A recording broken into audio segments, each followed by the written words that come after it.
folks, welcome to part 2 of how to play Basic Impetus.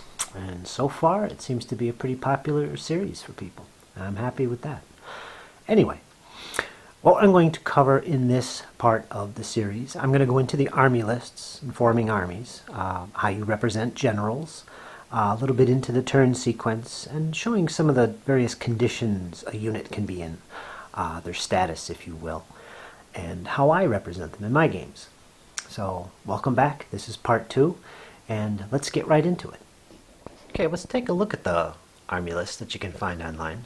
That's exactly what I'm doing here. I'm online looking at my feudal English army for Basic Impetus. And basically what you find here is the type of units you can have, how many, any options for swapping out one unit over another.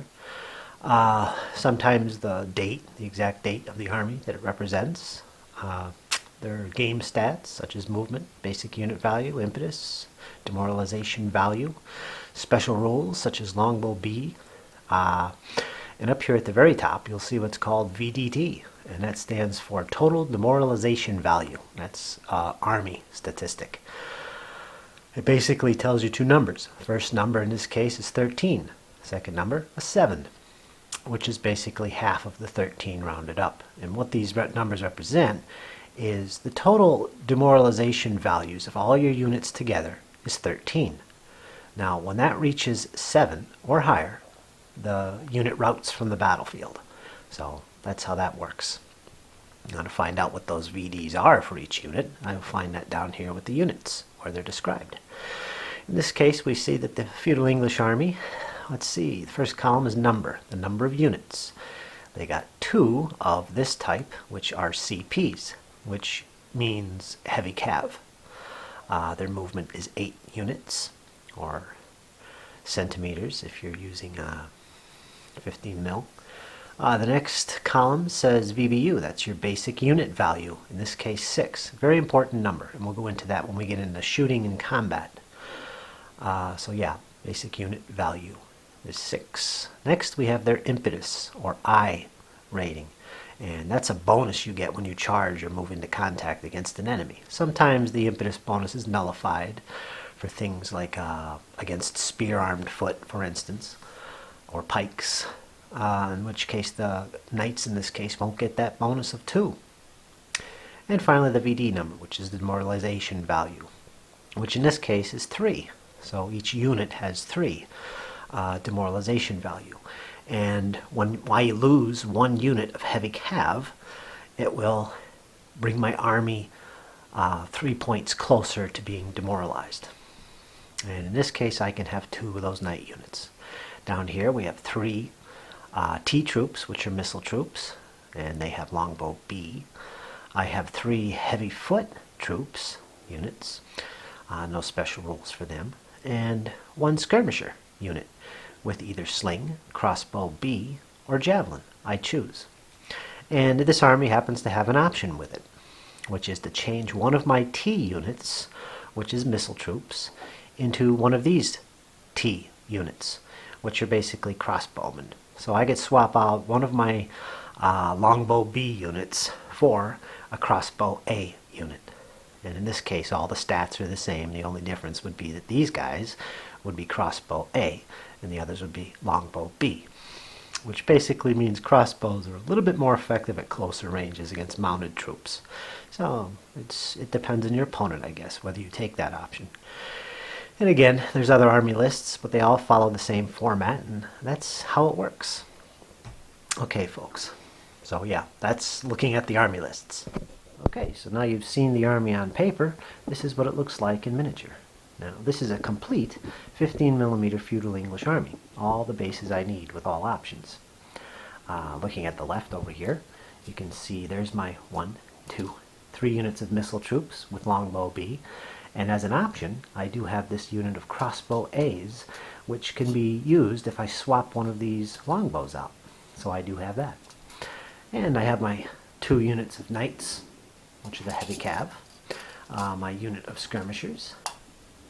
And over here I got my 3 mandatory units of heavy foot.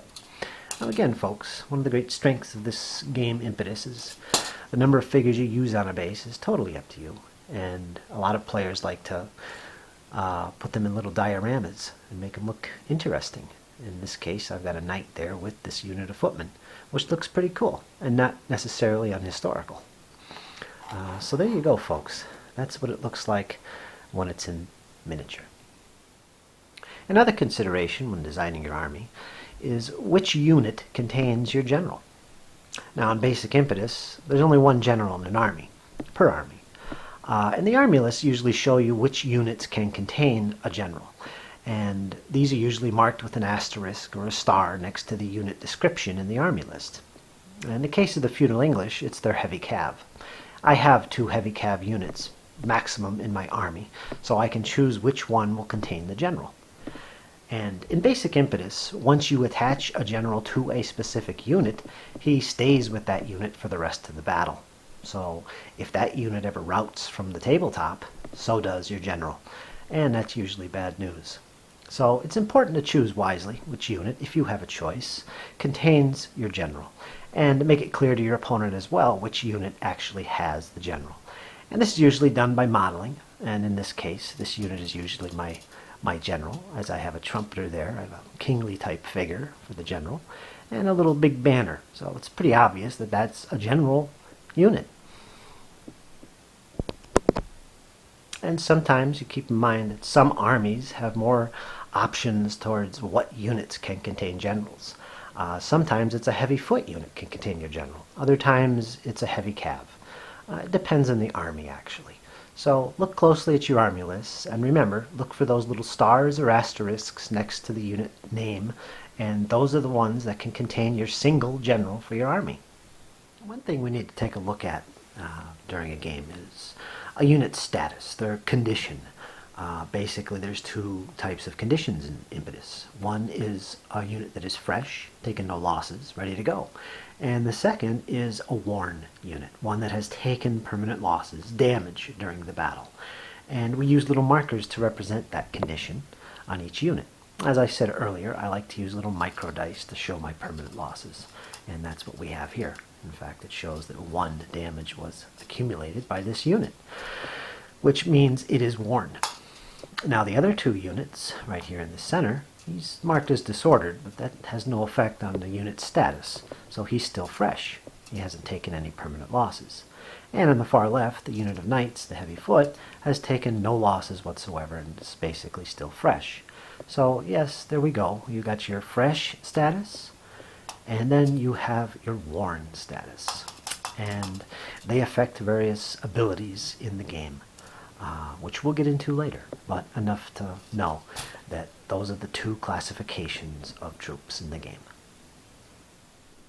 At this point in the series, I'd like to get more into the rules and meat of the actual game of Basic Impetus, and what I'm going to cover in this part is the init rolls and activation and how it works in Basic Impetus.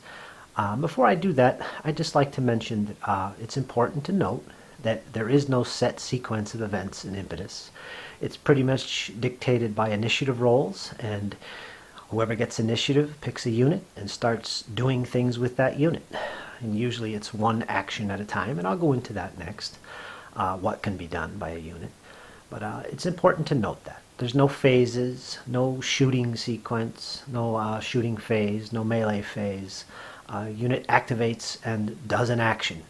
And what that action is dictates what's going on. So there's a very back and forth, ebb and flow to battle in Basic Impetus. And it's very enjoyable, actually. So okay, let's see what we can do here and get into it. The first thing you need to look at is initiative. And basically what that is it determines which army, which side, goes first during the turn. Basic Impetus, and Impetus in general, is basically an I go, you go system. However, it's modified by initiative. So who goes first and does their stuff each turn can vary based on initiative. Anyway, initiative, it's basically a 2d6 roll. Both sides roll 2d6 at the same time, and they add a +2 if their general is still alive and on the table. We'll get into that later if your general is removed from the table. But you add your +2. The highest roll gets to act with their forces first, before the opponent. So that's initiative. And once that side completes and is happy with all of his unit activations, it goes to the opponent to do the same. Now there's no die roll, he just goes to his forces and he starts activating his units. And once that's complete, the turn comes to an end. And you go to the next turn and repeat the initiative die roll. So at its basis, Basic Impetus is really an I go, you go system. However, with that initiative thrown in, you don't really know which side will get the jump on the other, so it can change. Makes the game quite entertaining, quite challenging, and unpredictable. So there you go. That's initiative right from the beginning. So once initiative is determined and your side's going to take action and do things, it's time to start activating your units. Well, there's 4 things that each unit can do in Basic Impetus. Well, it's pretty easy to remember. They can move, a unit can fire, a unit can fight in melee, close combat. Or, 4th thing it can do is rally from disorder, which is pretty important in the game. Movement is movement. That's where you can pick your unit and move the unit up to its move distance. Firing, if they have missile weapons such as javelins, slings, bows, longbows, crossbows, whatever they might have, they can fire. Melee is when you're in melee combat, when you're in close combat, in contact with an enemy unit, you can activate that unit to resolve its melee. So you can do that. Finally, the 4th thing you can do is rally, of course, from disorder. And if a unit is disordered, that's what the rally's for. You might want to sit tight, do nothing with the unit, and just rally. And it's the simple result of that is that you take away the disorder the unit might have. And we'll go into that later too. But that's how you do it. And once a unit has completely carried out its actions, whether it's rallying, fighting a melee, or shooting or moving, that's when you go on to the next unit in your force. And you do it one by one, each unit one by one. Now again, there is this concept of groups and forming groups in the game, but when we get to the movement part of this how-to, we'll go into groups. It's enough to know that you can actually put units together and have them move together and activate at the same time. But in essence, it's one unit at a time. And once you're happy with that, your unit activations, play goes to the next side. The opponent gets to do the same thing with his force. He gets to activate his units one at a time, doing one of those 4 actions: rally, melee, move, and shoot. So that is activation at its basis. Well, folks, that concludes part 2 of how to play Basic Impetus, and I hope you enjoyed it. Next week, I intend to go into a little bit more of the actual rules themselves, and we'll start off with movement, go into shooting, go into the details of melee and close combat, as well as the rally action.